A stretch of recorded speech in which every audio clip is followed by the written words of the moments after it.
ఈ కార్యక్రమాన్ని ఇంత పెద్ద ఎత్తున నిర్వహిస్తున్న శ్రీ బోడే రామచంద్ర యాదవ్ గారికి మా తెలంగాణ నుంచి విచ్చేసిన మా అన్నలందరి తరపున వారికి ప్రత్యేక బీసీ ఉద్యమ అభివందనాలు తెలియజేసుకుంటున్నాం.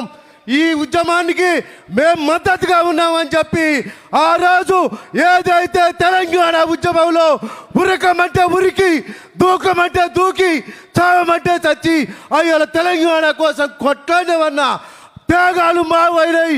అలాగే ఆంధ్రప్రదేశ్లో కూడా అదే పరిస్థితి ఉంది.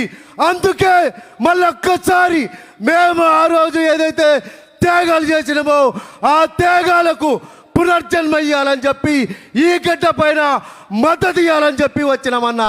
మేము ఒకటే చెప్తున్నాం, ఇవాళ ఆంధ్రప్రదేశ్ బడ్జెట్ 3,32 కోట్లుందన్న. తెలంగాణ బడ్జెట్ 3 లక్షల కోట్లుంది. కానీ మన బీసీలకు రావాల్సిన వాటా 50% అన్న. కానీ మనకు కేటాయిస్తుంది అంటున్నా. అందుకే మేము చెప్తున్నాం, తెలంగాణ ఆంధ్రప్రదేశ్లో ఉన్న తెలుగు బీసీ బహుజన ప్రజలారా, మళ్ళొక్కసారి యుద్ధం చేయాల్సిన అవసరం ఉన్నది. మళ్ళొక్కసారి మన హక్కుల కోసం పోరాడాల్సిన అవసరం ఉన్నది.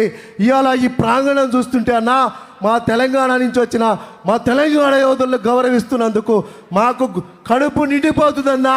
ఇవాళ సర్దార్ సర్వాయి పాపన్న అన్న 300 సంవత్సరాల క్రితం కొడితే గోల్కొండనే కొట్టాలి, గోల్కొండనే వేయాలని చెప్పి అలా సాకలి సర్వన్న, మంగలి మాసన్న, కుమ్మరి గోవిందు, జక్కుల పెరుమాళ్, పీర్ సాహెబ్ లాంటి యోధుల్ని వెంటేసుకొని బహుజన రాజ్యాన్ని తీసుకొచ్చిండన్న.